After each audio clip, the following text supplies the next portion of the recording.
Chapter 9. Kicking the door shut behind him, Draco shrugged out of his jacket and laid it over the back of the recliner. He rolled his neck from side to side, stomping out the urge to react girlishly to a little snog. Well, he thought smugly, it had been several instances that closely followed one right after the other. That was something. Granger still couldn't help keep her hands to herself, and it was a relief. The pressure that had been weighing him down since she'd happily jumped at the idea of a date was gone. For a few hours at least, everything had been just the way it was always meant to be. Hermione had laughed at something he said that really wasn't that funny, and she'd swallowed greedy sips of wine as her eyes fluttered shut. It was jarring to know that this was the life they would have lived had they crawled out from the brunt of the war. But the nagging thought about how that hadn't happened returned, and someone was to blame. "Are you going to smile like a dope for the rest of the night?" Potter's voice was a low, amused drawl from the fireplace. Half expecting his partner to be lounging about in his kitchen, Potter would go where there was food to be nicked. Draco's head snapped up. Hovering in the fireplace was Harry, his glasses crooked and his hair just as messy as always. "What are you so happy about?" Draco arched a pale brow, not interested in immediately offering details. "Have you lost your brush again? You look like a mop." Harry rolled his eyes. "Yeah, Malfoy, I lost my brush in the midst of all your fucking hair products. Honestly, why do you need so many?" Draco really didn't have that many. But Potter was an incessant nag and brought it up all the fucking time, especially in front of anyone who would get a laugh out of it. "Fuck off. I ought to draw a map. If you've gone past the Leaning Tower of Men's hair goop, you've gone to... It's called hair gel, you inbred." "You're calling me the inbred?" "Draco, I hate to break it to you, but..." Draco scowled. "I'll reach through this fireplace and..." Crossing his legs on the floor, Harry leaned forward. "Now that we've filled our daily quota of banter, how about you tell me what you're so happy about?" Kneeling down, Draco sat in front of the fireplace, glancing behind him to make sure he wasn't visible from the window. "I took Granger to dinner." "Yeah?" Potter beamed. "Didn't you take her to lunch right after you arrived, too? And you've had dinner with them both a few times, haven't you?" "Merlin's fucking beard, are you keeping tabs on me?" Draco snapped. The last he'd spoken to his partner had been in person following the disastrous meeting with his parents. "Did Robards put you up to this?" Harry shook his head. "Come on, you had to have known I was going to look out for you. I'm nosy, sure, but this is more about surveillance. For your sake partly, but mostly for Hermione and Scorpius." It made enough sense, but enough that Potter easily knew everything that was going on didn't sit right with him. He'd kissed Hermione until she was clinging to him and emitting sweet little sounds that he'd been imagining for years. No one else needed to know about that. Robards wants wards put on her house. Draco waved a hand. "Done. And they've already come in handy. She set the stove on fire. Almost gave me a bloody stroke. It wasn't even the first time. Can you imagine?" Dark brows knit together, worry spreading over Potter's face. "That's..." He frowned, but moved on to another subject. "How was dinner?" Despite his attempt to school his features, not eager to reveal a shred of vulnerability, Draco's lips curved into a wide smile. "The wait was worth it." "You sappy fuck," Harry snorted. "How's Scorpius?" "Perfect." "He's stubborn like his mother." Draco grinned as they both laughed. "So fucking polite. She's the best, Mum." "And I've missed every second of it up until now." He wondered what kind of father he would be if given the chance. "She asked me to watch him for the day when her normal babysitter was ill." "How's that?" Draco propped his head up in his hand. "We went to the park and then to lunch. An old woman told me my son was cute. He's fucking precious, so she wasn't wrong, but he behaved strangely after that." "I know you didn't call me to ask about Granger. At least, that's not the only reason," Draco muttered, summoning a bottle of Ogden's and a glass. Carding his fingers through his hair, Harry's lips tugged down into a frown. "I don't want to worry you." Lead formed in the pit of his stomach. "Spit it out." "First, I'm monitoring the movements of Death Eaters on parole and current sympathizers. Nothing to report so far, but they think Dolohov might be moving through France right now." Draco's eyes narrowed. He hardly needed to be reminded of what the man was capable of doing. He'd seen the vicious purple mark from a curse that should have cut Granger in two, ran his fingers over the scar, dragged his lips across it while reassuring her it meant nothing. What part of France? His nails bit into the leather armrest as he clenched his fist. Harry shook his head. Robards is sending in a team near the southern border. I doubt you'll cross paths, but you should fortify the wards on her home. Clicking his tongue, Draco made a mental note to check the wards and refresh the protective charms around the property. Consider it done. Good, then. Now, the next part might be even worse depending on how you look at it. Your father is a menace. Your hair is atrocious. Harry's eyebrows shot up. What? I'm sorry, I thought we were stating things that we already knew were true. Whiskey sloshed against the edge of his glass, burning a path down his throat. Oi, fuck off. Just because you're in France doesn't mean I won't pummel you. Harry patted his hair. And witches like my hair. Oh, Draco snorted. Do they like it as much as they like that scar or your fancy order of Merlin? You are such an asshole. He shrugged. I'm selective in my kindness. I'm supposed to be your best mate. Let's not get ahead of ourselves here. There's no need to put a label on things, hiding his shit-eating grin behind his arm. Draco watched in amusement. Potter's eyes went wide. You know, I don't know how Hermione ever got through that false, rough exterior of yours. That was a story. Everything was a story, even the present. But this time he was working on writing it just the way he wanted. She chipped away at it with tea at 2 a.m. every night when we couldn't sleep. Harry nodded. I didn't mean that literally, but it's hard to nag when you've got that dopey look on your face. I don't? He snickered. You do. Must have been some date, Malfoy. I'll reach to this fire and throttle you if you say one cross word about my date, Draco glared, but there was a little malice in it. What has my father done now? Confused, Harry blinked as he combed his fingers through his hair. What? My father? Draco repeated. You said he was a menace, which he is, but I doubt that was just simple conversation. What has he done now? Oh, that. Both sides of his mouth dragged down. You're not going to like it. Draco waved a hand. Surprise, surprise. Ron heard from a witch he's been seeing. She works in the Department of Magical Contracts, so she told him, and he told me. Lucius requested a copy of the betrothal contract between the Malfoys and the Greengrasses. I thought you said your engagement to the younger one was officially broken off. He couldn't breathe. It wasn't just bad. It could easily be a complete fucking catastrophe. Chugging the rest of his glass, Draco leaned forward, elbows braced against his knees as he hid his face in his hands. I thought it was. Her father wanted nothing to do with me after I defected. The Greengrasses never spoke in support of Voldemort. He still flinched at the name, but only slightly. But hey, they didn't speak against it either. You're certain it's still there? Potter nodded, teeth digging into his lower lip. Yeah, but that's not the worst of it. Oh, fucking course it's not. Astoria was engaged to Theo Knott up until a few days ago. Draco hadn't known the two were engaged, nor did he care. Though they were formally friends, Theo had escaped England the first chance he got. Not branded with the devil's mark, he'd fled to the States weeks after the war ended. Theo wouldn't have broken an engagement. He's not as traditional as his father, but it reeks of Lucius. There was a large sum deposited in the Greengrass vault at Gringotts the morning her father dissolved the engagement. Draco sighed. How do you know that? At best, Harry appeared to be flighty, his eyes jumping in every direction. I may have pulled records and cited that they were for mandatory audits of all sympathizers, who were put on probation. Cassius Greengrass was never put on probation, Potter. You didn't... He threw his hands up. Do you want answers from me, or do you want me to follow protocol? I can't do both. What did you do? Harry's cheeks were red. I don't particularly want to tell you, but fine.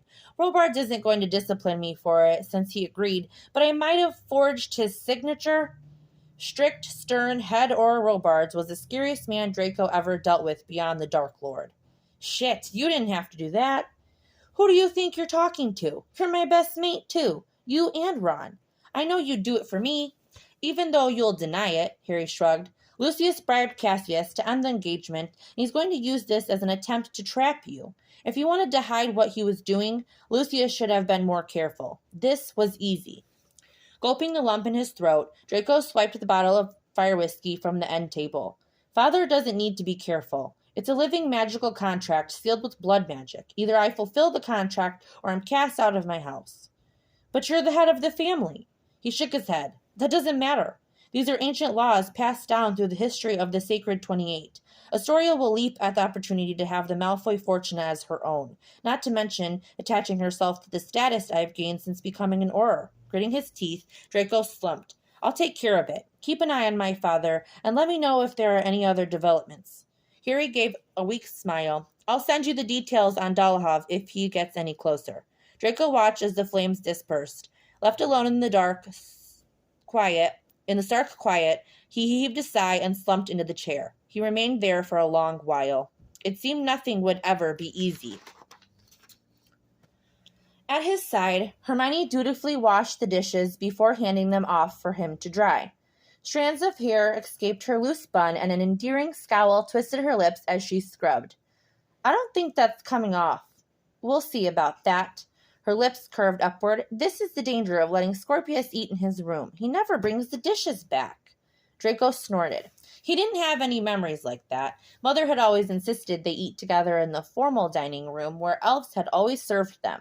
Not once had he had the chance to take food into his bedroom, aside from the occasional treat.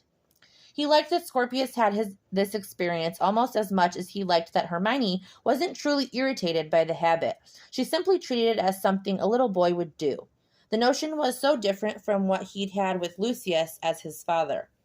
If he'd known about Granger and Scorpius, Draco wondered if his son would have still had these experiences. Draco? Hermione paused.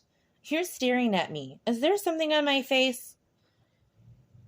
Jared from his internal debate over inconsequential things, Draco peered down at her.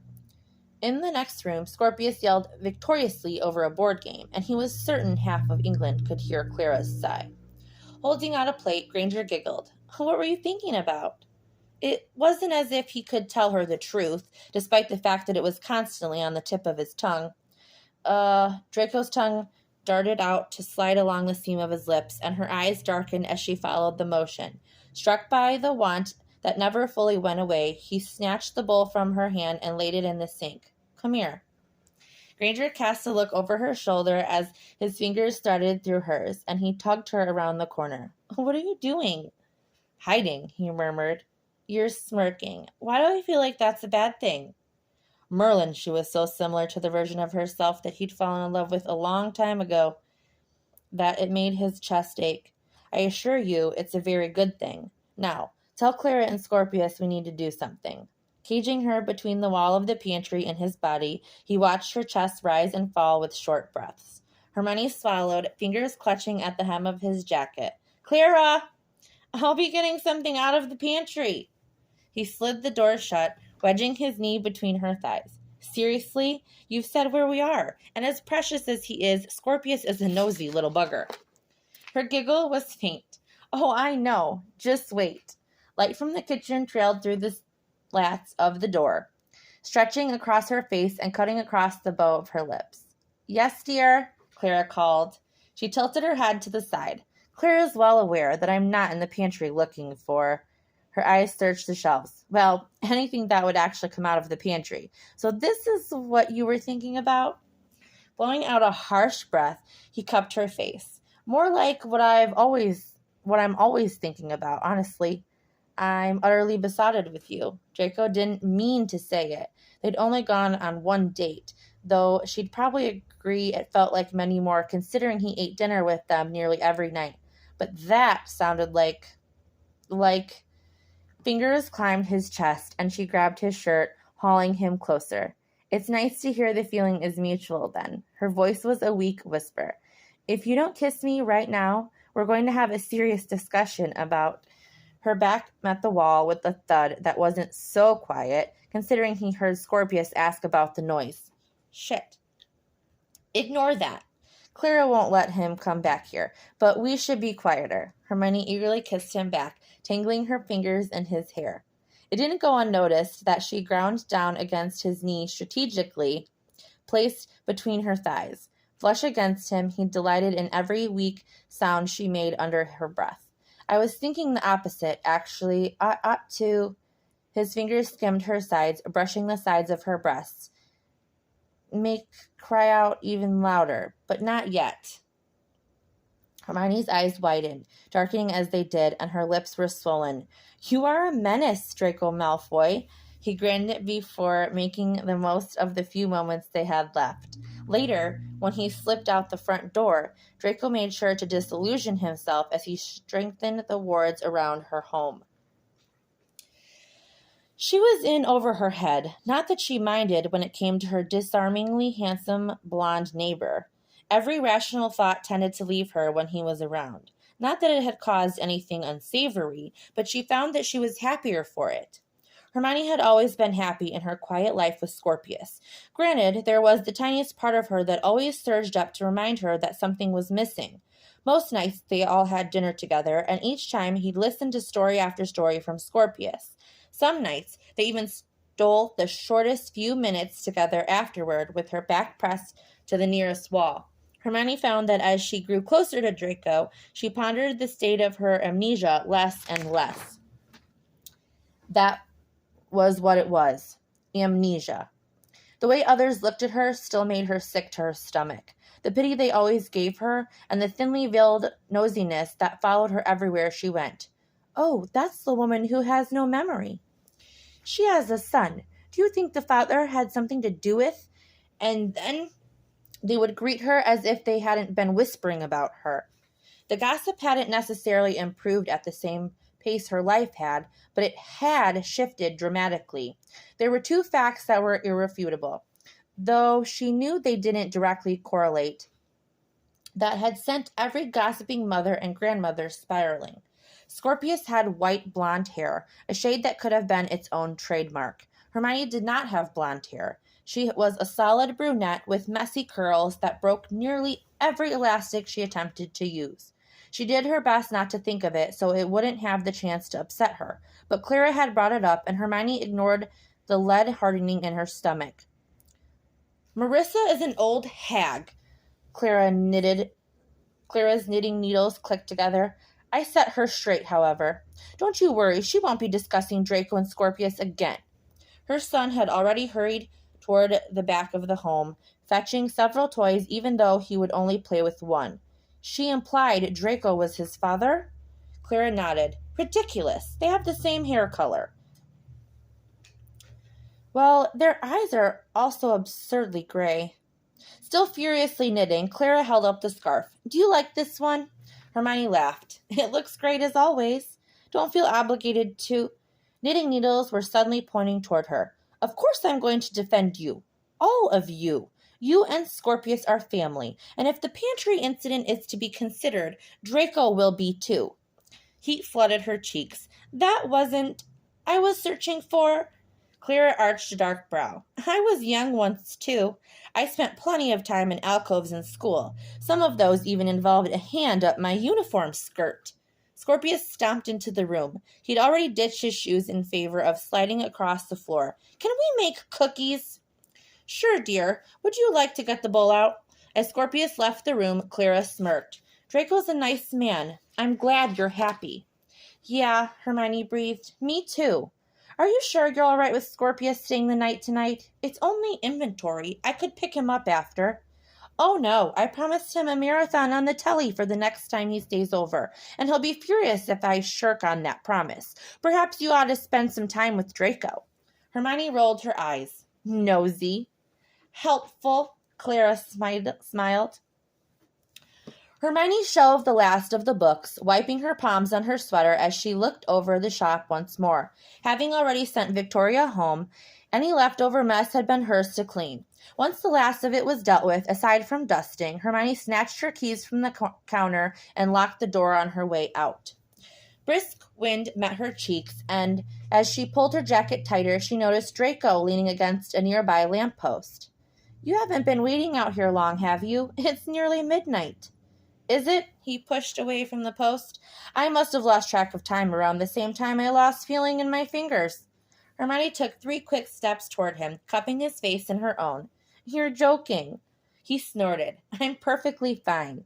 I didn't like the idea of you walking home alone so late. Do you mind if I walk with you?